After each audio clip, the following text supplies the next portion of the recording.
Hello everyone, welcome back once again in this Python full course series. In previous video, we learned about exceptions and exception handling in Python. If you didn't watch previous video, please watch it first. You can find the link from my button, or you can find the link from description below. In today's video, we're going to dive deep into a powerful concept in Python programming, which is Lambda Functions. Lambda functions might sound a bit intimidating, but fear not.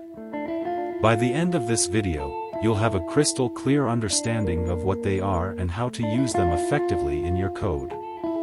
So, without further ado, let's jump right in.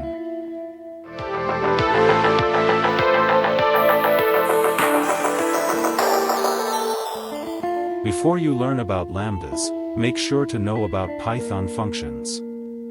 You can find link in I button or I will provide you in description below. Alright, let's start by understanding what exactly lambda functions are. In Python, a lambda function is a small, anonymous function that can have any number of arguments, but only one expression. They are commonly used for short, simple operations that can be defined in a single line of code.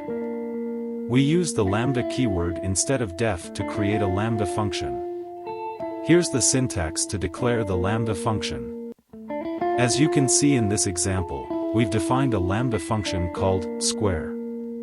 It takes one argument, x, and returns the square of x. Now, let's look at some practical examples to really solidify our understanding. In this example, we defined a lambda function, square, that calculates the square of a given number. We then called this function with the argument 5 and got the result 25.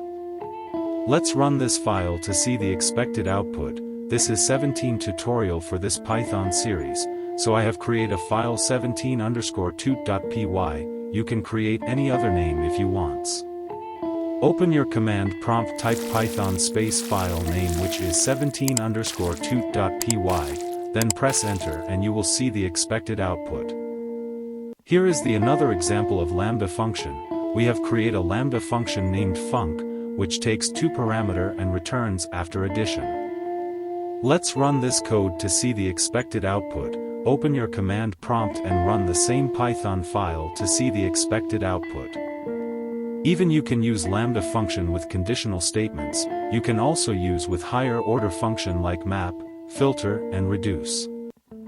Python lambda function with if, else statement. Here we are creating the find_max lambda function to find the maximum of two integers. Let us look at some advantages and disadvantages of lambda function. Advantages of lambda function. 1. The code is simple and clear. 2. No additional variables are added. Disadvantages of lambda function. 1. Lambda expressions are a strange and unfamiliar syntax to many Python programmers. 2. Lambda functions themselves lack names and documentation, meaning that the only way to know what they do is to read the code. 3. Lambda expressions can only contain one statement, so some readable language features, such as tuple unpacking, cannot be used with them. 4. Lambda functions can often be replaced with existing functions in the standard library or Python built-in functions. So there you have it, folks. Lambda functions might seem a bit tricky at first, but with practice, you'll find them to be incredibly useful tools in your Python programming toolbox. Remember, lambda functions shine when you need a simple, concise function for a specific task. Thanks for joining me today. If you found this video helpful, don't forget to give it a thumbs up, share it with your friends, and of course, subscribe for more Python-related content. Happy coding, and I'll catch you in the next video. If you have any questions or topics you'd like us to cover in future videos, please let us know in the comments below. Until next time, keep exploring and keep coding. Thanks for watching.